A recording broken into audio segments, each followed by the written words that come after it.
సామాన్యులు అసామాన్యులుగా రూపొందుతారు సమాజంలో. వీరులు పుడతారు అనేది ఒక మాట, అబద్ధపు మాట. అబద్ధానికి నోరెక్కువ గనక ఆ అబద్ధమే నిజం అనుకునే ప్రమాదం ఉంది. వీరులు పుట్టరు, వీరులు తయారవుతారు. యోధులు పుట్టరు, యోధులు తయారవుతారు. ఏరుల జన్మంబు వీరుల జన్మంబు ఎరుగగానగునే అని రాశాడు నన్నయ్య.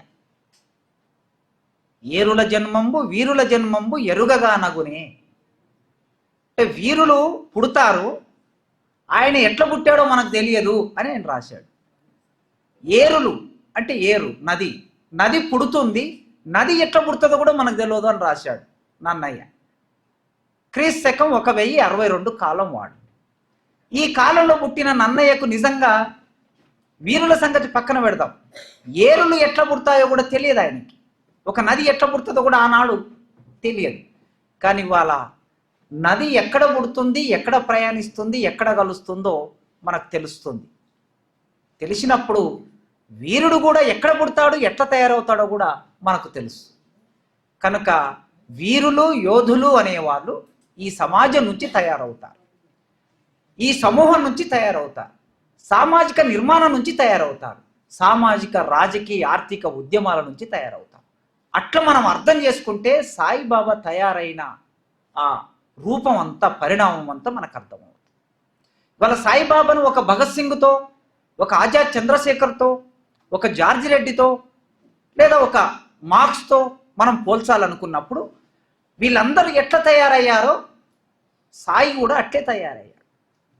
అందుకోసమే సాయి తయారు కావడానికి ఒక సామాజిక అస్తిత్వం ఉన్నది. భారతదేశంలో ఆంధ్రప్రదేశ్ రాష్ట్రం తూర్పుగోదావరి జిల్లా ఒక గ్రామం. ఆ గ్రామంలో సత్యనారాయణ అనే తండ్రి, సూర్యకాంతమ్మ తల్లి. వీళ్ళిద్దరిని గుర్తు చేసుకోకుండా సాయిబాబాని మనం మాట్లాడకూడదు. వీరిద్దరూ వీరులను గల్లా తల్లిదండ్రులు. ఆ ఇంట్లో ఇవాళ సాయిబాబా అమరుడయ్యాడు, మన ముందు లేడు. సమాజం కోసం అమరుడయ్యాడు, తన కోసం కాదు. సాయిబాబా చెల్లెలు భవాని అక్క, మాకు బాగా తెలిసిన భవాని అక్కను ఎన్కౌంటర్ చేసి చంపారు, ఆమె అమరురాలయ్యింది. ఇద్దరు వీరులను కన్న కుటుంబం అది. ఇద్దరు వీరులను కన్న కుటుంబాన్ని, ఇద్దరు తల్లిదండ్రుల పేరును విస్మరించామనుకోండి, సమాజంలో మనకు అలవాటైనటువంటి మాట్లాడుతూ ఉంటాం కదా, మనకు అలవాటైన కొన్ని లెక్కలు, కొన్ని తారీఖులు, కొన్ని దస్తావేజులు మాట్లాడినట్లే అవుతాయి. ఆ తల్లి, ఆ తండ్రి వారు రూపొందించిన వ్యక్తిత్వం సాయి. సాయి వల్ల మన ముందిట్లా వ్యక్తమయ్యాడు, ఇంత యోధగా తయారయ్యాడంటే ఆ తల్లి లేకుండా, ఆ తండ్రి లేకుండా తయారయ్యే అవకాశం లేదు. నాకు రామ్దేవ్తో మాట్లాడినప్పుడు చాలా విషయాలు చెప్పాడు. ఆయన చెప్పిన విషయాలే నేను వ్యాసం రూపంలో పెట్టాను ఆ పేపర్ మీద.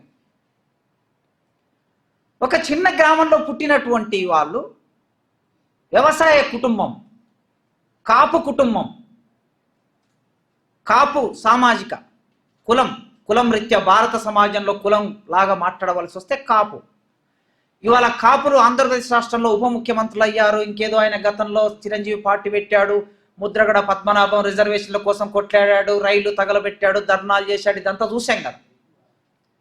అట్లాంటి సామాజిక అస్తిత్వంలో నుంచి సాయిబాబా ఎదిగొచ్చాడు. ఎదిగొచ్చిన సాయిబాబా అందరిలాగా 5 సంవత్సరాల వరకు మనందరిలాగా ఆడుకున్నాడు, పరిగెత్తాడు, అందరిలాగా మనలాగానే 5 ఏళ్ల వరకు. 5 ఏళ్ల తర్వాత అనుకోకుండా పాకడం మొదలుపెట్టాడు. నిజానికి కొందరు ఆలస్యంగా నడక మొదలైతే 5 ఏళ్ల తర్వాత నడుస్తారు, కొందరు 5 ఏళ్ల తర్వాత మాట్లాడే వాళ్ళు ఉంటారు, 2-3 ఏళ్ల తర్వాత మాట్లాడే వాళ్ళు ఉంటారు. 2 ఏళ్ళు దాటాయంటే బిడ్డ నిలబడటం లేదు, బిడ్డ నడటం లేదంటే తల్లికి ఆందోళన, తల్లిదండ్రులకి ఆందోళన. ఆ ఆందోళన ఒకానొక స్థితి అది. కనుక ఇక్కడ ఆందోళన నుంచి ఆ తల్లి 5 ఏళ్ల వరకు బాగా ఉన్న బిడ్డ ఒక్కసారిగా 5 ఏళ్ల తర్వాత భూమి మీద పాకడం మొదలుపెట్టాడు. ఈ భూమి మీద పాకడం మొదలు పెడితే అందరికన్నా ఎక్కువ దుఃఖం సూర్యకాంతమ్మ గారిది. అంటే తల్లిగా సూర్యకాంతమ్మ గారిది దుఃఖం. అప్పుడు సంతోషంగా బడికి వెళ్ళవలసిన సాయి పాకుతూ బడికి వెళ్ళాడు. బడికి వెళ్ళే అవకాశం కూడా లేదు. నిజానికి తెలుగు నేల మీద మేము సాహిత్యం చెప్పేటప్పుడు శివకవి యుగం గురించి చెప్తాం. నన్నయ్య తర్వాత శివకవి యుగం గురించి చెప్తాం. శివకవి యుగం దానికదిగా ఒక మతం అయినప్పటికీ ఆనాడు వచ్చిన కవులు పాల్కురికి సోమనాథుడు, పండితారాధ్యుడు, పాల్కురికి సోమనాథుడు, నన్నెచోడు వీళ్ళందరూ కూడా సమాజాన్ని కొత్తగా దర్శించారు, సమాజాన్ని కొత్తగా వ్యాఖ్యానించారు. గుడిలోకి రానివ్వని వాళ్ళను, బడిలోకి రానివ్వని వాళ్ళను, మనుషులుగా చూడని వాళ్ళను, ఆ మనుషులని ముట్టుకునే ఒక అవకాశం, ఆ మనిషి గుడిలోకి వచ్చే అవకాశం, ఒక స్త్రీ కూడా పూజ చేసుకునే అవకాశం, పిల్లలు కూడా పూజ చేసుకునే అవకాశాన్ని అందించింది శైవ మతం. ఆ శైవ మతానికి ఉండే లక్షణం కాబోలు సాయి ఇంటి పక్కల ఒక శివాలయం ఉంటే, ఆ శివాలయంలో ఒక టీచర్ ఉంటే, ఆ టీచర్ సాయిని ఆదరించాడు. ఆ టీచరే సాయిని మాత్రమే కాదు, శూద్రులుగా ఉన్న వాళ్ళందరినీ దగ్గరికి పిలిచి పాఠం చెబుతూ, అట్లా సాయికి మొదటి గురువు శివాలయంలో పూజారి. పూజారి టీచర్గా మారాడు.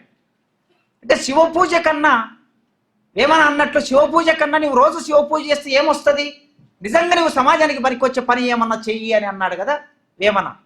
కనుక శివపూజ లేలా, ఈ శివపూజ లేలా అని గుర్తించాడు కనుక ఆ టీచర్ సాయికి పాఠం చెప్పాడు. మొదటి పంతులు ఆయన. ఆ మొదటి పంతులు నేర్పించిన ఆ అక్షరం తర్వాతి క్రమంలో ఆయన జీవితం పరిణామం చెందడానికి అదొక మూలమైంది. ఆ తర్వాత వాళ్ళ నాయన సూర్యనారాయణ గారు, సత్యనారాయణ గారు మంచి రైతు అనే పేరుంది. భూమిని సాగు చేయటం, సాగు చేసిన భూమి నుంచి పంట తీయటం, పండించిన పంటని ప్రపంచానికి అన్నంగా మార్చటం, ఆ రహస్యం ఏమిటో, ఆ రసాయన క్రియ ఏమిటో తెలిసిన తండ్రి చిత్తశుద్ధితో పనిచేసేవాడు. రామ్దేవ్ చెప్పాడు, ఎకరానికి ఆ రోజుల్లోనే 35 బస్తాలు పండించేవాట వాళ్ళ నాన్న. ఇవాళ మనం ఎన్ని ఎరువులు మందులు వేస్తే తప్ప ఎకరానికి 35 బస్తాలు తీయటం చాలా కష్టం. 40 బస్తాలు తీశారంటే ఉభయ గోదావరి జిల్లాలో చాలా మంచి రైతు, మంచి పంట పండింది అని అంటారు. మన తెలంగాణ ప్రాంతంలో 20 నుంచి 25 బస్తాలు తీస్తారు. ఖమ్మం జిల్లా కొన్ని ప్రాంతాల్లో, మిర్యాలగూడ ప్రాంతంలో కొద్ది ఎక్కువ పండుతుందో 5 బస్తాలు. మరి ఆ రోజుల్లోనే 35 బస్తాలు తీయగలిగిన రైతు అంటే భూమిని ఎంత ప్రేమించుంటాడు సత్యనారాయణ గారు. భూమి నుంచి తన నెత్తురు, తమ చెమటని ఆ భూమి మీద పారించి ఆ పంటను తీశాడు. అంటే ఏదైనా ఒక పని చేస్తే, ఆ పని శ్రద్ధతో చేస్తే దాని ఫలితం ఎట్లుంటుందో తండ్రి నుంచి బాల్యములోనే నేర్చుకున్నాడు. ఆ బాల్యములోనే నేర్చుకున్న కమిట్మెంట్, రైతైనా, టీచర్ అయినా, ప్రజాసంఘ కార్యకర్త అయినా, ఎవరైనా సరే ఆ కమిట్మెంట్ ఒకటి ఉంటుంది. ఆ కమిట్మెంట్ నుంచి మెల్లగా సాయి ఎదట మొదలు పెట్టాడు. అక్కడి నుంచి కుటుంబ సభ్యులు, బంధువులు మోసం చేస్తే భూమిని కోల్పోయిన సత్యనారాయణ గారు కుటుంబాన్ని పట్టుకొని అమలాపురం వచ్చాడు. అమలాపురంలో ఒక చిన్న గుడిసె వేసుకొని, మనలాగే, మన తాత ముత్తాతలు తండ్రుల్లాగే ఒక చిన్న గుడిసె వేసుకొని ఆ గుడిసెలో ఉండిపోయాడు. పక్కనే ఉన్న సెయింట్ జాన్ స్కూల్లో తన బిడ్డని చేర్పించి, రామ్దేవ్ అప్పటికి ఆయన కూడా పుట్టాడు గనక పెరిగి పెద్దగా అవుతూ, ఇద్దరి మధ్యన 5 సంవత్సరాలు తేడానే. ఒక రకంగా వాహన చోదకుడు రామ్దేవ్ ఆయనకి, సాయికి. సైకిల్ ఉంటే ఈయనకు సైకిల్ ఉంటే ఆయన సైకిల్ మీద ఎక్కించుకోవాలి. ఆయన 6వ తరగతి ఉంటే ఈయన 1వ తరగతి ఉంటాడు, ఆయన 10వ తరగతి ఉంటే ఈయన 6వ తరగతి ఉంటాడు. కానీ చిన్నవాడైనా సరే సైకిల్ మీద ఎక్కించుకొని పోవడం, ఆ స్కూల్కి మళ్ళీ తీసుకురావటం, ఒక్కోసారి తండ్రి, ఒక్కోసారి రామ్దేవ్, కొన్నిసార్లు మిత్రులు, అట్లా సైకిల్ మీద తీసుకురావటం అనే ఆ ప్రాసెస్లో ఎంతమందితో స్నేహం చేసి ఉంటాడు సాయి. స్నేహానికి సాయి చాలా విలువిస్తాడు. ఆయన వయసు 57, నా వయసు 47. ఆయనకు నాకు 10 సంవత్సరాలు తేడా ఉంది. ఆయన కన్నా ఇంకా 20 ఏళ్ళ వయసున్న వాళ్ళు, ఎక్కువ వయసున్న వాళ్ళతో కూడా స్నేహం చేశాడు. 10 ఏళ్ళు, 15 ఏళ్ళు, 20 ఏళ్ళు వయసు తక్కువ ఉన్న వాళ్ళతో స్నేహం చేశాడు. ఆ స్నేహం చేయటం అనేది మనిషి అవసరం నుంచి కాకుండా సామాజిక అవసరంగా దాన్ని గుర్తించాడు. అందుకే ఆ school saint John school father సాయిని ప్రేమించాడు. క్రైస్తవ పాఠశాలలో ఫాదర్ మనుషుల్ని ప్రేమించే తత్వం ఉంటుంది అని అంటారు కదా. బహుశా ఆ తత్వం 2 కాళ్ళు లేని ఆ పిల్లవాడిని ప్రేమించే దగ్గర నుంచి అప్పుడు సాయి అనుకునే ఉంటాడు, నన్ను ఎందుకు ప్రేమిస్తున్నాడు, కనుక నేను సమాజాన్ని ఎట్లా ప్రేమించాలి, అందరిని ఎట్లా ప్రేమించాలి అన్న కాడ సాయికి బీజం పడింది. ఇంతకుముందు సార్ చెప్పాడు కదా, లక్ష్మణ్ సారు, పోలియోకు వైద్యం రష్యాలో ఉందని. రష్యాలోనే వైద్యం ఎందుకు ఉంది, మంచి వైద్యం అప్పుడు 70ల కాలంలో. 67 అయితే 77, 78, 79 వచ్చే నాటికి 7, 8 తరగతులకు వచ్చినటువంటి సాయి రష్యాలో ఉన్న డాక్టర్లకి ఉత్తరం రాశాడు. రష్యాలోనే ఎందుకు డెవలప్ అయింది, రష్యాకి ఎందుకు రాశాడంటే అది సోషలిస్ట్ రష్యా. సోషలిజం ఎక్కడి నుంచి వచ్చింది, కమ్యూనిజం నుంచి వచ్చింది. కమ్యూనిజం ఎక్కడి నుంచి వచ్చింది, వర్గ పోరాటం నుంచి వచ్చింది. కనుక వర్గ పోరాటం నుంచి ఏర్పడిన సోషలిజంలో, సోషలిస్ట్ రష్యాలో వైద్యం ఎవరి కోసం ఉంటుంది, ప్రజల కోసం ఉంటుంది. వైద్యం ప్రైవేటు వ్యక్తుల సులాభం కోసం కాదు, పెట్టుబడి కోసం కాదు, రోగులను పీడించడం కోసం కాదు. రష్యాలో వైద్యం అంటే ఈనాటి సంగతి కాదు, 1991కి ముందు సంగతి చెప్తున్నా. ప్రజల కోసం వైద్యం గనక ఆ విషయం తెలిసిన సాయి నేరుగా ఉత్తరం రాశాడు.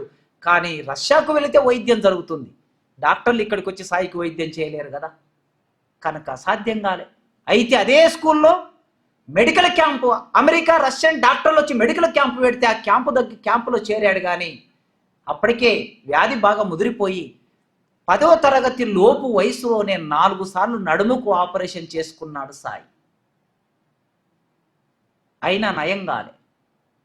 అప్పుడు అర్థమైంది ఆయనకి, ఇక ఈ వైకల్యం, ఫిజికల్ ఛాలెంజ్లు అంటున్నాం మనం ఇప్పుడు, అంగవైకల్యం అనే మాట కూడా ప్రయోగించటం లేదు. ఎందుకంటే ఎవరి మనోభావాలైనా ఎందుకు ఈ వైకల్యం అనేది ఎందుకు వస్తుందంటే సమాజంలో ఉన్న అవలక్షణం మూలంగా ఈ వైకల్యం వస్తుందని భావిస్తున్నాం కనుక ఇప్పుడు మనం సామాజిక సవాళ్ళు అనే మాట ఎట్లా అంటున్నామో శారీరక సవాళ్ళను ఎదుర్కొంటున్న వాళ్ళు ఫిజికల్ ఛాలెంజ్డ్ పర్సన్స్ అంటున్నాం. మన యూజీసీ దాంట్లో ఎక్కడైనా సరే సర్టిఫికెట్లో ఫిజికల్ ఛాలెంజ్డ్ పర్సన్స్, ఈ ఫిజికల్ ఛాలెంజ్ శారీరక ఈ సవాళ్ళను ఎదుర్కోవటం అనేది తన జీవితంలో భాగమైంది. ఆ భాగమైనప్పటి నుంచి రామ్దేవ్ చెప్పినట్టు ఏం చేయగలడు ఆయన ఆ వయసులో, అధ్యయనం తప్ప ఇంకొక మార్గం లేదు. అధ్యయనం వైపు మళ్ళాడు. జూనియర్ డిగ్రీ కాలేజీలోనే అధ్యయనం వైపు మళ్ళీ విస్తృతంగా అధ్యయనం చేశాడు. ఆ అధ్యయనం చేస్తున్న క్రమంలోనే అప్పుడే ఆంగ్ల సాహిత్యం, ప్రపంచ సాహిత్యం, ముఖ్యంగా చలం సాహిత్యం, కుటుంబరావు గారి సాహిత్యం, శ్రీశ్రీ సాహిత్యం ఆయన డిగ్రీ ఉన్నప్పుడే అలవాటు చేసుకున్నాడు. ఆ సాహిత్యం మనిషిని ఎట్లా మారుస్తుందో చూడండి. సామాజిక శాస్త్రాలు మనిషికి సిద్ధాంతాన్ని ఇస్తాయి, సాహిత్యం మనిషిని, సమాజాన్ని అర్థం చేసుకునే అవగాహనని, ప్రేమని అర్థం చేసుకునే అవగాహనని, మనిషి భావోద్వేగాలను అర్థం చేసుకునే అవగాహనని సాహిత్యం ఇస్తుంది. కనుక ఆ సాహిత్యానికి అలవాటైన సాయి ట్యూషన్కు వెళ్తూ ఉన్నప్పుడు ఆ ట్యూషన్లో సాయి సహచరురాలు, సాయి భార్య వసంత అట్లా పరిచయం అయింది. వసంత ప్రేమించి పెళ్లి చేసుకునేది సాయిని, సాయి వసంతను ప్రేమించాడు, వసంత సాయిని ప్రేమించింది. ఇద్దరు ప్రేమించి పెళ్లి చేసుకున్నారు. వాళ్ళిద్దరు ట్యూషన్ మేట్స్. సాయి చదివే సాహిత్యం, సాయి వసంతకి ఏం పరిచయం చేశాడు, మైదానాన్ని పరిచయం చేశాడు, అరుణని పరిచయం చేశాడు, సావిత్రిని పరిచయం చేశాడు, జానకి విముక్తిని పరిచయం చేశాడు, కుటుంబరావు చదువును పరిచయం చేశాడు. ఎప్పుడైతే వసంతకి ఈ పుస్తకాలు పరిచయం చేశాడో ఈ ప్రపంచంలో స్త్రీలంటే అణిగి మణిగి పురుషుల ఆధిపత్యం కింద ఉండే స్త్రీలకి ఇట్లాంటి మనిషి ఉంటాడా, ఇట్లాంటి పురుషుడు ఉంటాడా, ఒక అపురూపం, ఒక అద్భుతం. ఆ అపురూపం, అద్భుతమే వసంతను ప్రేమలో పడేటట్టు చేసి. ఇక్కడ అందం చందానికి సంబంధించిన ప్రశ్న కాదు ఇది మనసుకు సంబంధించిన ప్రశ్న. ప్రేమ ఇస్తే ప్రేమ పెరుగును. ఎప్పుడో 150 సంవత్సరాల కిందట గురిజాడ చెప్పాడు కదా, ప్రేమ ఇస్తే ప్రేమ పెరుగును. ఆ ప్రేమ సాయి దగ్గర వసంతకు దొరికింది. అట్లా వాళ్ళిద్దరూ కేవలం జీవిత సహచరులు మాత్రమే కాదు, ఉద్యమ సహచరులు అయ్యారు. అక్కడి నుంచి సాయిబాబా మెల్లగా ఎక్కడికి ప్రయాణం చేశాడు, హైదరాబాద్కు ప్రయాణం చేశాడు ఉన్నత చదువు కోసం. ఆ రోజుల్లో ఉన్నత చదువు కోసం రావాలంటే ఎక్కడికి రావాలి, అక్కడి నుంచి హైదరాబాద్కు వచ్చిన తర్వాత హైదరాబాదులో సెంట్రల్ యూనివర్సిటీకి వచ్చాడు ఆయన. 89-90ల కాలంలో సెంట్రల్ యూనివర్సిటీకి వచ్చినప్పుడు ఒక విద్యార్థి జీవితం ఎక్కడ రూపొందుతుంది, తరగతి గదిలో రూపొందుతుంది, లైబ్రరీలో రూపొందుతుంది, సామాజిక విద్యార్థి ఉద్యమాల్లో రూపొందుతుంది. డిగ్రీ వరకు అందరం సాధారణమైన విద్యార్థులకు వస్తాం, ఇంటర్ వరకు సాధారణమైన విద్యార్థులకు వస్తాం. కానీ డిగ్రీలో మన జీవితం పట్ల ఒక స్పష్టత ఏర్పడుతుంది. ఆ స్పష్టత పీజీలోకి వచ్చేసరికి వికసిస్తుంది. ఆ వికసించే వాతావరణంలోకి సాయి ఎంటర్ అయ్యాడు. ఆయన ఇంగ్లీష్లో చేరటం మూలంగా ఆఫ్రికన్ లిటరేచర్కి అలవాటయ్యాడు. ఏదో ఒక ప్రత్యేకమైన ఆసక్తి ఉండాలి కదా మనకి. పీజీ చదివామా, పట్టం వచ్చిందా, డిగ్రీ తీసుకొని ఇంటికి వెళ్ళామా, ఇది కాదు కదా. నువ్వు డిగ్రీలో పీజీలో చేరిన తర్వాత నీదంటే ఒక ప్రత్యేకమైన అధ్యయనానికి సంబంధించిన ఏరియాని ఎంపిక చేసుకొని దాంట్లో నీ యొక్క ప్రవేశం ఎంతుందనేది అర్థం కావాలి. ఆ ఎంపిక సాయిబాబా చేసుకున్నాడు. ఆఫ్రికన్ లిటరేచర్ చదవడం మొదలుపెట్టాడు. ఆఫ్రికన్ లిటరేచర్ చదివిన తర్వాత గూగి పరిచయం అయ్యాడు సాహిత్యం ద్వారా. ఎవరి గూగి? ఆఫ్రికా జీవితాలకు సంబంధించిన తనదైన భాషలో రాసి, ఇప్పుడు మనం ఇంగ్లీష్లో రాయకపోతే, ఇంగ్లీష్లో మాట్లాడకపోతే ఈ సమాజం అంగీకరించిన ఒక స్థితిలోకి నెట్టబడుతున్నాం. తప్పనిసరిగా ఇంగ్లీష్లోనే రాయాలి, ఇంగ్లీష్లోనే చదవాలనే పరిస్థితి ఏర్పడింది. కానీ గూగి తన మాతృభాషలో రాసి ప్రపంచానికి పరిచయం చేశాడు. నీవు మాట్లాడే మాటల్లో, నీవు రాసే రాతల్లో దమ్ము ఉంటే ప్రపంచంలో ఎక్కడికైనా వెళ్తుంది. అది వాడికి అవసరమైతే వాడు ఇంగ్లీష్లోకి తీసుకుంటాడు, వాడికి అవసరమైతే హిందీలోకి తీసుకుంటాడు, ఇంకే భాషలోకైనా తీసుకుంటాడు. తాను ఇంగ్లీష్ టీచర్ అయి ఉండి తన మాతృభాషలో రాశాడు. ఇంగ్లీష్లో రాయలేక కాదు, అదొక కమిట్మెంట్. ఆ సాహిత్యం పరిచయం అయ్యాక ప్రపంచం మెల్లగా అర్థం కావటం అయ్యింది. అక్కడ ఆఫ్రికాలో ఉన్న ప్రజలకి ఉన్న వివక్ష, భారతదేశంలో ఉన్న వివక్ష ఏమిటి? ఇది ఇక్కడ కుల వివక్ష, అక్కడ జాతి వివక్ష. ఈ రెండింటిని పోల్చుకున్నప్పుడు సాయి సమాజానికి కనెక్ట్ కావడం మెల్లగా మొదలైంది 90 దశకంలో. సరిగ్గా పుస్తకాలు చదివినంత మాత్రాన సామాజిక ఉద్యమాలకి దగ్గర అవుతాడని అనుకోకండి. పుస్తకాలు చదివినంత మాత్రాన సామాజిక ఉద్యమాల్లో భాగమవుతారని అనుకోకండి. పుస్తకాలు మన జ్ఞానాన్ని ఇస్తాయి, కొద్ది మేరకు చైతన్యాన్ని ఇస్తాయి, సామాజిక ఉద్యమాలకి ప్రేమగా ఉండటం తయారు చేస్తాయి. అంత మేరకే వాటి పని. కానీ నీవు ఆచరణలోకి రావాలంటే మళ్ళీ సామాజిక ఉద్యమం నిర్మాణంలోకి రావాల్సిందే. 1990లో మండల్ కమిషన్ ఉద్యమం వచ్చింది. ఒక రకంగా మండల్ కమిషన్ ఉద్యమం వచ్చిన రోజులో నేను 9వ తరగతి. రాడికల్ విద్యార్థులు వచ్చి మమ్మల్ని రోడ్ల మీదకి తీసుకొచ్చి నినాదాలు ఇప్పించారు మండల్ కమిషన్ అనుకూలంగా. అంటే మనల్ని ఒక్కసారి రోడ్డు మీదకి తీసుకొచ్చి నినాదాలు మొదలుపెట్టిన తర్వాత మనలో ఒక చలనం మొదలవుతుంది. అక్కడితో ఆగం, నినాదంతో ఆగం, ఇంకా ముందుకు వెళ్ళాలని ప్రయత్నం చేస్తాం. సరిగ్గా సాయిబాబా ఆ నినాదంలోకి ప్రవేశించాడు మండల్ కమిషన్ ఉద్యమంలో భాగంగా. ఏమిటి మండల్ కమిషన్? బీసీలకి రిజర్వేషన్లు కావాలి. బీపీ మండల్ ఆ నివేదిక సమర్పించిన తర్వాత ఆ నివేదికను చెత్తబుట్టలో పడేస్తే ఎవడు పట్టించుకోకపోతే విపి సింగ్ ప్రధానమంత్రి అయిన తర్వాత విపి సింగ్ దాన్ని పట్టించుకున్నాడు. విపి సింగ్ ఎందుకు పట్టించుకున్నాడు? ఆయన వెనక లల్లు ప్రసాద్ యాదవ్, ములాయం సింగ్ యాదవ్ ఉన్నారు కనుక, ఇద్దరు బీసీలు ఉన్నారు కనుక. ఇక్కడ అగ్రకులాలు ఉంటే కూడా పట్టించుకోరు దాన్ని. మండల కమిషన్ అప్పుడు అగ్రకులాల వైపరీత్యం ఎట్లా ఉంటుందో మీరు పుస్తకాలు ఆనాటి న్యూస్ చదవండి. పెద్ద పెద్ద మేధావులో గుర్తింపు పొందిన వాళ్ళు కూడా రిజర్వేషన్లకు వ్యతిరేకంగా మాట్లాడారు, రాశారు. కమ్యూనిస్టు పార్టీలలో ఉన్న వాళ్ళు కూడా రాశారు. ఆశ్చర్యం ఆ సాహిత్యం అంతా మనం చదివితే. ఆ దాన్ని బాధితుల మీదనే బండలు వేస్తారని చెప్పేసి మారోజు వీరన్న విజృంభణ పేరు మీద ఒక పుస్తకం వేశాడు. ఆ పుస్తకం మీరు ఒక్కటి దొరకబడితే చదవండి ఎక్కడన్నా. పెద్ద పెద్ద మేధావుల వ్యాసాలు, వాటిని ఖండిస్తూ వీళ్ళు వ్యాసాలు రాసి వేశారు. అంటే ఒక్కొక్కప్పుడు మన సందర్భం వస్తే కానీ మనుషులు ఎవరో బయటపడరు. మండల్ కమిషన్ అప్పుడు అప్పటి వరకు ప్రజాస్వామికవాదులుగా ప్రగతిశీలుగా ఉన్న వాళ్ళందరూ బయటపడ్డారు. అంటే బీసీలు ఈ దేశంలో 53% ఉంటారు. 53% ఉన్న బీసీలకి రిజర్వేషన్ లేదు. ఎక్కడ? విద్యలో లేదు, ఉద్యోగాల్లో లేదు. ఈనాటికి బీసీల పర్సెంటేజ్ చూస్తే సెక్రటరేట్, పార్లమెంట్ దగ్గర ఉండే మంత్రుల దగ్గర ఉండే సెక్రటరీలను చూస్తే పార్లమెంటే ఇచ్చింది 0. ప్రిన్సిపల్ సెక్రటరీలు ఎంతమంది ఉంటారు? 0 ఉన్నారు బీసీ. ఈనాటికి సంగతి చెప్తున్నా, ఇది 90 సంగతి కాదు. కనుక బీసీలకి రిజర్వేషన్లు ఇవ్వాలని ఆ నివేదిక ముందుకొస్తే ఎట్టి పరిస్థితుల్లో బీసీలకి రిజర్వేషన్ అవసరం లేదని అద్వాని రథయాత్ర మొదలుపెట్టాడు ఆ ప్రభుత్వాన్ని కూల్చడం కోసం. ఆయన రథయాత్ర ఎందుకు? ఈ చర్చను పక్కదారి పట్టించడానికి. ఎవరైనా ఒకసారి దేవుని ముందుకు తీసుకొస్తున్నారంటే తస్మాత్ జాగ్రత్త. సమాజాన్ని మోసం చేయడం కోసమే ముందుకు తీసుకొస్తున్నారు. దేవుడు అనేది వైయక్తికం, ఎవరి నమ్మకం వాళ్ళది. కానీ ఇక్కడ అద్వానీ గారు రథయాత్రను మొదలుపెట్టాడు. ఆ రథయాత్ర దేనికి వ్యతిరేకంగా అంటే మండల్ కమిషన్ పక్కదారి పట్టించడానికి రథయాత్ర మొదలుపెట్టాడు. ఆ రథయాత్ర ప్రారంభమైంది.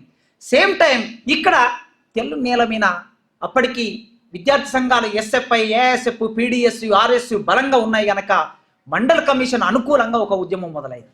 ఆ ఉద్యమంలోకి సాయిబాబా వచ్చాడు. ఆ ఉద్యమంలో సాయిబాబా భాగమయ్యాడు, దానికి సపోర్టర్. అప్పుడు అర్థమైంది ఈ సమాజాన్ని మార్చడానికి కావలసిన ప్రాతిపాదిక ఏమిటి. ఆ ప్రాతిపాదికతో మెల్లగా ఇఫ్లులోకి వచ్చాడు. ఇక్కడ ఒక ఇంగ్లీష్ డిపార్ట్మెంట్ ఒక లెక్చరర్ ఉంటే ఆయన అప్పటికే కొన్ని సామాజిక ఉద్యమాలతో, రాజకీయ ఉద్యమాలతో దగ్గరగా స్నేహితుడు కావటం మూలంగా ఆయన పరిచయంలో భాగంగా మెల్లగా ఆయన రాడికల్ విద్యార్థులకు పరిచయం అయ్యాడు. ఇక తర్వాత వరుసగా మీరు 90 నుంచి చూస్తే అంబేద్కర్ శత జయంతి 91లో వచ్చింది. పివి నరసింహారావు ఆర్థిక సంస్కరణలు 91లో వచ్చాయి. ప్రత్యేక తెలంగాణ ఉద్యమం 90వ దశకంలో వచ్చింది. సమాజం మండుతున్న కాలం అది. ఆ మండుతున్న కాలం సాయిబాబాని మండే మనిషిగా తయారు చేసింది. మండేటి ఇంజను మారోజు వీరన్నని గోరటి వెంకన్న ఒక వాక్యం రాశాడు కదా. ఈ మండేటి ఇంజను మారోజు వీరన్న మండేటి సాయిబాబాకి మూలం ఎక్కడంటే 90వ దశకం. ఈ 90వ దశకం లేకపోతే సాయిబాబా లేడు. సామాన్యులను అసామాన్యులుగా ఎవరు తయారు చేస్తారు అంటే ఇది సమాజం తయారు చేస్తుంది. వీరులు పుట్టరు, వీరులను తయారు చేస్తుంది సమాజం. యోధులు పుట్టరు, యోధుల్ని సమాజం తయారు చేస్తుంది. అట్లా సాయిబాబా అనే ఒక యోధుణ్ణి, ఒక వీరుణ్ణి ఈ సమాజం రూపొందించింది. 90లకు వచ్చిన తర్వాత ఆయన మొట్టమొదటి కార్యాచరణ, నిజానికి పాలిటెక్నిక్ కాలేజ్ లెక్చరర్గా ఎంపికయ్యాడు, ఇంగ్లీష్ లెక్చరర్గా. కొన్నాళ్ళు ఉద్యోగం చేశాడు, ఉద్యోగానికి రాజీనామా చేశాడు. ఎందుకు సమాజంలో ఉద్యమం చేయడానికి ఇది నాకు అడ్డంకి అవుతుంది, పూర్తికాలం చేయడానికి అడ్డంకి అవుతుందని ఉద్యోగం వదిలేశాడు. వదిలేసిన తర్వాత ఆయన యాక్టివ్ కార్యకర్తగా మారింది ఎప్పుడంటే జాతుల సమస్య మీద ఢిల్లీలో ఒక సెమినార్ జరిగింది. ఈ జాతుల సమస్య, కాశ్మీర్ది ఒక జాతి, తెలుగు ఒక జాతి, తమిళం ఒక జాతి, మణిపూర్ ఒక జాతి, ఈ అన్ని జాతులు కలిపినటువంటి జాతి, కలిసి ఉన్న జాతి భారతదేశం. ఈ భారతదేశాన్ని ఏమంటున్నారు, ఒకే జాతి అంటున్నారు. ఇప్పుడు ఇది ఒక జాతి కాదనేది మళ్ళీ ఎప్పుడన్నా మాట్లాడుకుందాం మనం. కానీ ఈ భిన్నమైన జాతులకు సంబంధించిన భిన్నమైన వ్యక్తీకరణలు ఉంటాయని ఆలోచించి సాయిబాబా ఢిల్లీలో ఒక పెద్ద సెమినార్ నిర్వహించాడు. ప్రపంచవ్యాప్తంగా ఉన్న మేధావులందరినీ సమీకరించి కాశ్మీర్ ప్రజల హక్కుల గురించి, అస్సాం ప్రజల హక్కుల గురించి, మణిపూర్ ప్రజల హక్కుల గురించి, తెలంగాణ ప్రజల హక్కుల గురించి సెమినార్ నిర్వహించి ఆ సెమినార్లో ఏఐపిఆర్ఎఫ్ అనే ఒక సంఘం ఏర్పడింది. సెమినార్ తర్వాత ఆ సంఘానికి అఖిల భారత ప్రధాన కార్యదర్శి అయిన all India people's resistance forum, అఖిల భారత ప్రజా ప్రతిఘటన వేదిక అనేది తన మొదటి సంఘం. ఆ సంఘములో ఆయన కార్యదర్శి, జాతీయ కార్యదర్శి. తర్వాత ఇమీడియట్గా ఒక సంవత్సరంలోనే 96లో సంఘం ఏర్పడింది. 97 డిసెంబర్ వచ్చేసరికి రెండు రాష్ట్రాలు వచ్చాయి, చిన్న రాష్ట్రాలు ఏర్పడ్డాయి. దేవేగౌడ ప్రధానమంత్రి. వెంటనే తెలంగాణ అంశం ముందుకు వచ్చింది. ఈ తెలంగాణ అంశం ముందుకు వచ్చినప్పుడు తెలంగాణ మీద ఒక సభ పెట్టాలనుకుంటే ఆ సభ వరంగల్లో డిసెంబర్ 29, 30వ తారీఖు 1997. ఈ సభకి నాయకత్వం వహించింది సాయిబాబా. అమలాపురంలో పుట్టిన సాయిబాబా, తూర్పుగోదావరి జిల్లాలో పుట్టిన సాయిబాబా, ఆంధ్ర ప్రాంతంలో పుట్టిన సాయిబాబా, తెలంగాణ జాతులను అర్థం చేసుకున్న సాయిబాబా తెలంగాణను కూడా అర్థం చేసుకున్నాడు. గనక ఈ తెలంగాణ సమస్య పరిష్కరించబడాలి అని అనుకొని 2 లక్షల మందిని సమీకరించి వరంగల్లో సభ పెట్టాడు. నేను విద్యార్థి కార్యకర్తగా ఆ సభలో వాల్ పోస్టర్లు వేయటం, వాలంటీర్స్గా మేమందరం పనిచేశాం 2 లక్షల మందితో. ఆనాటికి ఇంత పెద్ద సభ జరగలేదు. ఆ సభలో వరంగల్ డిక్లరేషన్, మీరు తెలంగాణ రాష్ట్రం ఏర్పడింది కదా 14 జూన్ 2వ తారీఖు మొదటి అసెంబ్లీ సమావేశాల్లో మీరు జాగ్రత్తగా వింటే ఈ రాష్ట్ర మొదటి ముఖ్యమంత్రి కేసీఆర్ తెలంగాణ తీసుకురావడంలో మేమే మొదలు కాదు, మాకన్నా ముందు వరంగల్ డిక్లరేషన్ తెలంగాణ జనసభ ఏర్పడి పనిచేశాయి అన్నాడు ఆయన. ఆ వరంగల్ డిక్లరేషన్ సాయిబాబా రాశాడు, సాయిబాబా చేతుల మీదుగా అది ప్రింట్ అయ్యింది. ఆ సభ నిర్వహించాడు. 2 లక్షల మందిలో కాళోజీ నారాయణరావు గారు ఆ డిక్లరేషన్ విడుదల చేశారు. ప్రత్యేక తెలంగాణ ప్రజాస్వామిక ఆకాంక్ష, దాని పేరు, టైటిల్ పేరు ప్రత్యేక తెలంగాణ ప్రజాస్వామిక ఆకాంక్ష. ప్రత్యేక తెలంగాణ ఇది ప్రజల ఆకాంక్ష, ఇది పెట్టుబడిదారుల ఆకాంక్ష కాదు, దోపిడిదారుల ఆకాంక్ష కాదు, ప్రజాస్వామిక ఆకాంక్ష. అంటే ప్రజాస్వామిక తెలంగాణ ఏర్పడాలనేది ఆయన దృష్టి. ఇక అక్కడి నుంచి ఆయన కార్యరంగం అంతా ఢిల్లీకి మారింది. ఒక్క ఉదాహరణ చెప్తా మీకు. అసలు పోలీస్ అధికారులతో ఆయన ఎట్లా వ్యవహరిస్తారంటే, ఒకసారి గుంటూరు జిల్లాలో వాళ్ళ ఏఐఫిఆర్ఎఫ్ కార్యకర్త అరెస్ట్ అయ్యాడు. రామంజనేయులని గుంటూరు జిల్లా ఎస్పీ, చాలా దుర్మార్గుడు అనే పేరు ఉంది ఆయనకి. మేమందరం వెళ్ళాం. నేను అప్పుడు డిగ్రీ ఫైనల్ ఇయర్. నేను వెళ్ళిన తర్వాత ఎస్పీ దగ్గరికి వెళ్ళాలి, లోపలికి వెళ్ళాలి. కానిస్టేబుల్ వచ్చాడు, సార్ లోపలికి రమ్మంటున్నాడు అన్నాడు. సరే వస్తా, నువ్వు వెళ్ళు అన్నాడు కానిస్టేబుల్. అన్న తర్వాత అప్పటికి సాయికి ఇంకా 3 కుర్చీలు అవి రాలేదు. మేము చేతులతో ఇట్లా ఎత్తుకొని పోవాలి, అని ఎక్కడ పోతే అక్కడ మేము చేతులతో ఎత్తుకొని పోవాలి. నా మిత్రుడు పున్నారావు చనిపోయాడు, ఆయన పొన్నూరు గ్రామం. ఆయన ఒక పక్క, నేను ఒక పక్క చేతులతో ఎత్తుకొని వెళ్ళాలని అనుకున్నాం. సాయి వెళ్దామని అంటే, మనం వెళ్ళకూడదు, ఎస్పీఏ ఇక్కడికి వస్తాడు అన్నాడు. ఎస్పీ ఇక్కడికి వస్తాడు అంటే నేను అదిరిపోయాను. నేను డిగ్రీ స్టూడెంట్ కాదు, అదిరిపోయాను. ఏమిటి నేను ఎస్పీని ఇక్కడికి వస్తాడు అంటున్నాడు అని అనుకుని కాసేపు అయిన తర్వాత జేబులోంచి సిగరెట్ డబ్బా తీసిండు. సిగరెట్ తీసి సిగరెట్ ముట్టించాడు. కాలు మీద కాలు వేసుకున్నాడు. మామూలుగా ఆయన ఇట్లా కాలు మీద కాలు ఇట్లా వేసుకుంటే ఎప్పుడు ఇవే ఫోటో ఉంటుంది మీరు చూస్తే. వేసుకొని కూర్చున్నాడు. కూర్చున్న తర్వాత కానిస్టేబుల్ మళ్ళీ వచ్చాడు, సార్ రమ్మంటాం అంటే, సార్ని ఇక్కడికి రమ్మను అని సిగరెట్ దారం మొదలుపెట్టాడు. ఒక 5 నిమిషాల తర్వాత ఎస్పీ బయటకు వచ్చాడు. సిగరెట్ తాగుతూనే ఎస్పీతో మాట్లాడాడు. అంటే ఒక ఎస్పీతో ఎట్లా మాట్లాడొచ్చో డిగ్రీ ఫైనల్ ఇయర్లో ఉన్న విద్యార్థిగా నేను నేర్చుకున్నాను సాయి నుంచి. పోలీసుల దగ్గరికి వెళ్ళి లాలూచిపాఠం కాదు, మంత్రుల దగ్గరికి వెళ్ళి లాలూచిపాఠం కాదు, అధికార పక్షం వైపు ఉన్నవాడితో మనం ఎట్లా మాట్లాడాలి, సంభాషణ ఎట్లుండాలనేది ఆ రోజు. బహుశా అందుకోసమే ఆయన ఎస్పీని బయటికి రప్పించి ఉంటాడు. తర్వాత ఢిల్లీకి వెళ్ళాడు.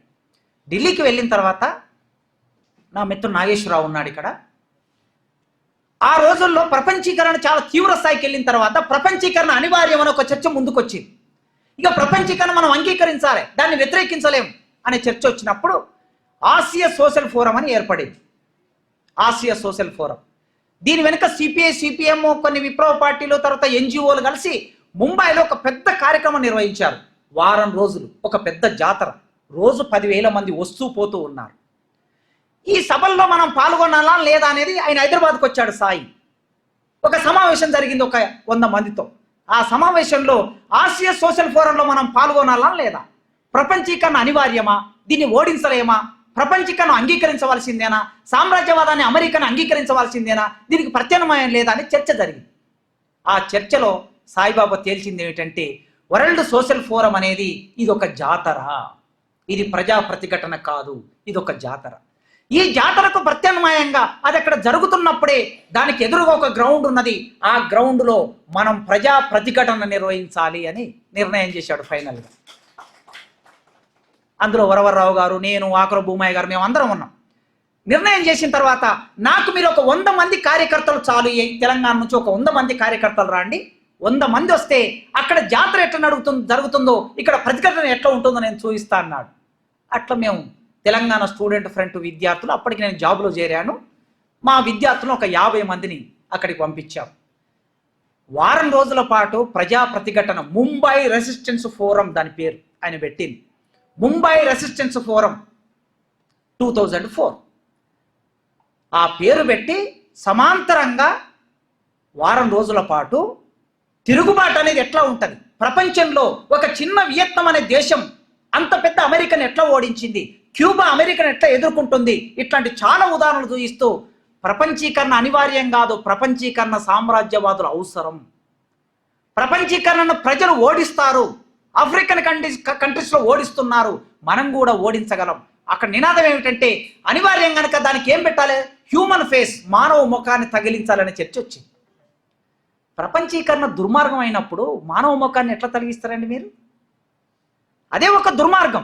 దుర్మార్గానికి మానవ ముఖం ఉండదు, అది దుర్మార్గం. ఇప్పుడు మోడీ గారికి మానవ ముఖం తగిలించాలని ఎవరన్నా అన్నారు అనుకోండి, సాధ్యమా? ఇది సాధ్యమయ్యే పని కాదు. కనుక అట్లా ముంబై రెసిస్టెన్స్ ఫోరం నిర్వహించాడు ఆయన. ఆయన కార్యాచరణ ఢిల్లీకి మారిన తర్వాత ప్రపంచవ్యాప్తంగా విస్తరించాడు. ఆ ప్రపంచవ్యాప్తంగా విస్తరించటం పాలకులకి ఇష్టం అనిపించలే, కష్టం అనిపించింది. మధ్య భారతంలో జరుగుతున్న ఆదివాసుల మీద జరుగుతున్న దాడిని వ్యతిరేకిస్తూ అరుంధతి రాయ్ ప్రముఖ రచయితను, ఆమె అడవుల్లోకి వెళ్ళి దళాలతో తిరిగి వాకింగ్ విత్ కామ్రేడ్స్ అని చెప్పి ఒక పుస్తకం రాసి, జాన్ మెడ్డా లాంటటువంటి సుప్రసిద్ధ ఒక జర్నలిస్టు అడవులోకి వెళ్ళి భారత్పై అరుణతార అనే మరో పుస్తకం రాశాడు. ఇవన్నీ ఈ క్రమం అంతా నడుస్తూ ఉన్నది. ఈ నడుస్తున్న క్రమానికంతా సాయిబాబా కేంద్రమయ్యాడని ఈ పాలకులు భావించారు. ఢిల్లీ కేంద్రమయ్యాడని భావించారు గనక ఆయన ఢిల్లీలో కేవలం పాఠాలు చెప్పకుండా ఇవి మాత్రమే చేశాడని మీరు అనుకునేరు. ఢిల్లీ యూనివర్సిటీలో రోస్టర్ పాయింట్ అమలు కావాలని పోరాటం చేసిన ప్రొఫెసర్లు ఎవరన్నా ఉన్నారేమో ఎక్కడన్నా ఈ దేశంలో? ఒక్కసారి ప్రగతిశీల మేధావులు ఎవరన్నా ఉన్నారేమో మీరు పరిశీలించండి. యూనివర్సిటీలో రోస్టర్ పాయింట్ ఎస్సీలకి, ఎస్టీలకి, బీసీలకి రోస్టర్ అమలు కావాలి. రిక్రూట్మెంట్లో రోస్టర్ అమలు కాకుండా ఏం చేస్తారంటే తప్పుడు రోస్టర్ని క్రియేట్ చేసి అగ్రకులాలు అందరూ పాయింట్లోకి వచ్చి రోస్టర్ పాయింట్లో నింపి యూనివర్సిటీని అంతా అగ్రకులాల చేత నింపాలని ఒక కుట్ర జరుగుతూ ఉంటుంది. ఇప్పటికి మేము మా నాగేశ్వరరావు మేము మాట్లాడుకుంటూ ఉంటాం. ఇక్కడ ఈ పక్కన సంస్కృతి డిపార్ట్మెంట్ ఉంది, మా పక్కనే ఉంది. ఆ డిపార్ట్మెంట్ పెట్టి కూడా 80 సంవత్సరాలు దాటింది. ఒక్క ఎస్సీ కానీ ఒక్క ఎస్టీ కానీ ఆ డిపార్ట్మెంట్లోకి ఎంటర్ కాలేదు. ఎందుకు ఆలోచించండి. రోస్టర్ అనేది చేసినప్పుడు 100 రోస్టర్ ఫార్ములా ఉంటుంది. General women, SC women, physical handicapped, general, ఇట్లా వరుసగా రోస్టర్ పాయింట్ ఫిక్స్ అవుతుంది. రోస్టర్ పాయింట్ ఫిక్స్ అయినప్పుడు అక్కడ ఎస్సీ ఉమెన్ అనే పాయింట్ అక్కడికి వస్తుంది డిపార్ట్మెంట్కి. ఎస్సీ ఉమెన్ తీసుకొచ్చి అక్కడ పెట్టాలి కదా, పెట్టారు. ఎందుకంటే ఎస్సీ ఉమెన్ పాయింట్ తీసుకెళ్ళి ఇంకో డిపార్ట్మెంట్లో పెడతారు, దొరకని డిపార్ట్మెంట్లో పెడతారు. ఎస్సీ ఉమెన్ అక్కడ దొరకదు కనుక ఏం చేస్తారు, అక్కడ అవైలబుల్, నాట్ అవైలబుల్ అని చెప్పి రాసి 3 సార్లు నోటిఫై చేసి 4వ సారి దాన్ని జనరల్ కేటగిరీకి మారుస్తారు. కొన్ని డిపార్ట్మెంట్లో మొత్తం జనరల్ కేటగిరీని నిర్మాణమై ఉంటారు, వేరే వాళ్ళు రారు. ఇప్పుడు యూనివర్సిటీలో, మన యూనివర్సిటీలో కూడా అదే ప్రాబ్లం ఉన్నది. ఇప్పుడు రోస్టర్ రీఫిక్స్ చేయాలి, మళ్ళీ చేస్తే తప్ప కింది వర్గాలు రావు. ఈ పోరాటము సాయిబాబా ఢిల్లీ యూనివర్సిటీలో మొదలు పెట్టాడండి. ఈ పాలకులకి ఢిల్లీ యూనివర్సిటీలో ఆయన ప్రమాదంగా మారాడు. న్యాయం మాట్లాడినందుకు, ఢిల్లీ కేంద్రంగా ప్రజల గురించి మాట్లాడుతున్నందుకు వాళ్ళకి కష్టంగా మారాడు. అందుకే సాయిబాబాను తొలగించుకోవాలనుకున్నారు, ఆయన ఇబ్బందులు తొలగించుకోవాలనుకున్నారు. అందుకోసమే సాయిబాబా ఉండేది ఢిల్లీలో, నాగపూర్ ఉండేది, గడ్చిరోలు ఉండేది మన ఆదిలాబాద్ పక్కన. అంటే అక్కడికి 700 కిలోమీటర్లు. ఇన్ని కిలోమీటర్ల దూరంలో ఉన్నటువంటి సాయిబాబా, 2 కాలు లేని సాయిబాబా ఢిల్లీ నుంచి పాక్కుంటూ గడ్చిరోలుకి వచ్చి, గడ్చిరోలు ఒక గ్రామంలో ఆదివాసులను సమావేశపరిచి ఆదివాసులతో మాట్లాడి మావోయిస్టులతో మిలాఖతై ఈ రాజ్యం మీద యుద్ధం ప్రకటించాడని కేసు. ఆలోచించండి మీరు. నా మీద కూడా ఆ కేసు పెట్టారు. నేనంటే కాలు చేతులు బాగున్నాయి, నేను ఎక్కడికైనా వెళ్ళగలను, యువకుని, కాస్త వయసు ఉన్నది కనుక అనుకుందాం కాసేపు. కానీ సాయిబాబా మీద ఈ కేసు పెట్టారంటే అక్కడి నుంచి ఇక్కడికి వచ్చి ఇది కల్పిత కేసు కాకపోతే ఏమంటారండి దీన్ని? మొన్న ఎస్సీ రిజర్వేషన్ వర్గీకరణ మీద జడ్జిమెంట్ ఇస్తూ సుప్రీంకోర్టు చీఫ్ జస్టిస్ చంద్రచూడ్ ఒక మాట అన్నాడు. ఆయన 2004లో వర్గీకరణ తీర్పును కొట్టేశారు. ఆ కొట్టేసిన తీర్పు ఏమిటంటే కల్పిత గాథ అన్నాడు ఆయన. సింపుల్గా ఒకటే మాటతో, కల్పిత గాథ. 2004లో 5 మంది సుప్రీంకోర్టు జడ్జీలు ఇచ్చిన తీర్పు ఏమిటంటే కల్పిత గాథ. అట్లాంటి ఒక కల్పిత కథ ఇది.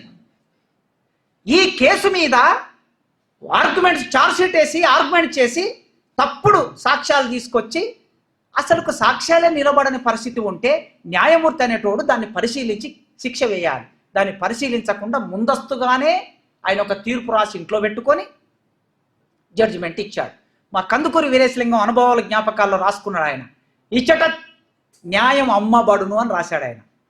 ఇచ్చట న్యాయం అమ్మబడును అని, ఇచ్చట న్యాయం అమ్మబడును అని 1870ల కాలంలో రాశాడు. 2024లో కూడా ఇచ్చట న్యాయం అమ్మబడునే ఉంది. ఆ న్యాయం అమ్మబడ్డది. సాయి మీద శిక్ష వేశారు. తీసుకెళ్ళి ఎక్కడ పెట్టారండి? ఒక మనిషికి చట్టం ప్రకారం ప్రాథమిక హక్కులన్నీ మనిషికి వర్తిస్తాయి. జైలుకు వెళ్ళినా కూడా, నేను కూడా 3 సార్లు జైలుకి వెళ్ళాను కనుక తెలుసు నాకు. బయట ఒక ప్రజాస్వామికంగా మనిషికి ఉండే అన్ని హక్కులు వర్తిస్తాయి. ఈవెన్ ఫ్రీడమ్ ఆఫ్ ఎక్స్ప్రెషన్ కూడా ఉంటుంది జైల్లో. ఇవన్నీ పక్కన పెట్టారు. ఫిజికల్ ఛాలెంజ్డ్ పర్సన్కు కొన్ని ప్రత్యేకమైన హక్కులు ఉంటాయి ఐక్యరాజ్య సమితి ప్రకారం, మన ఇండియాలో చట్టం ప్రకారం. అవి కూడా పట్టించుకోలేదు. తీసుకెళ్ళి అండా సెల్లో పడేశారు. అండా సెల్ అంటే మీలో ఎంతమంది తెలుసో నాకు తెలియదు. నన్ను ఒక 15 రోజులు అండా సెల్లో పెట్టారు. దాని తీవ్రత ఏమిటో నా అనుభవంలోకి వచ్చింది. నేను అప్పటి వరకు అండా సెల్ అంటే నాకు అర్థమయ్యేది కాదు. సాయి కవితలు రాస్తున్నాడు, ఇవి రాస్తున్నాడు, అవి రాస్తున్నాడు, అండా సెల్ అంటే ఏంటబ్బా అనుకున్నా. నన్ను చెర్లపల్లి జైలు నుంచి తీసుకెళ్ళి వరంగల్ జైల్లో వేశారు. కావలసుకొని వేశారనే విషయం నాకు అర్థమైంది. జస్ట్ పీటీ వారెంట్ మీద తీసుకెళ్ళారు. పీటీ వారెంట్ మీద ఒక జైలు నుంచి తీసుకెళ్తే మళ్ళీ అదే జైలుకు సాయంత్రం తీసుకొచ్చి అక్కడ అప్పచెప్పాలి. అట్లా అప్పచెప్పకుండా ప్రత్యేకమైన పర్మిషన్ తీసుకొని వరంగల్ జడ్జితో తీసుకెళ్లి వరంగల్ జైల్లో వేశారు. వేస్తే అండా సెల్.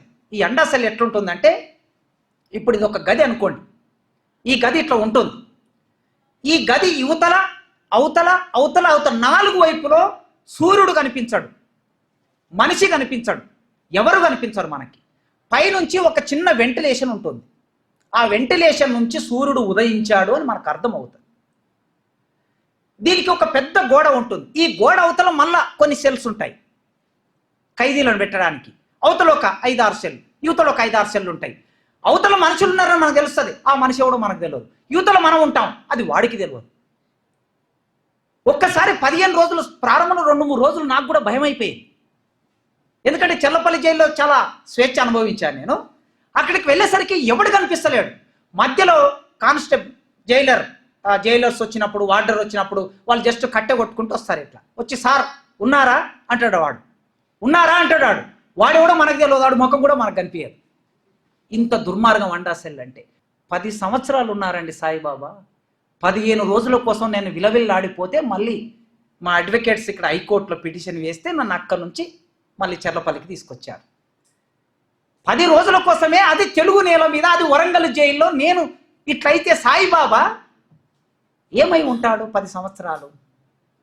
మనుషులే లేని సందర్భం నుంచి. కనుక రాజ్యం ఇంత కర్కశంగా, రాజ్యం ఎట్లా ఉంటుంది? ఏ ఖైదీ అయినా రూల్ ఒకటే, చట్టం ఒకటే. కానీ ప్రత్యేకమైన దృష్టి పెట్టి సాయిబాబాని జైల్లోనే చంపాలనుకున్నారు. కానీ సాయిబాబా గుండె చాలా గట్టిది.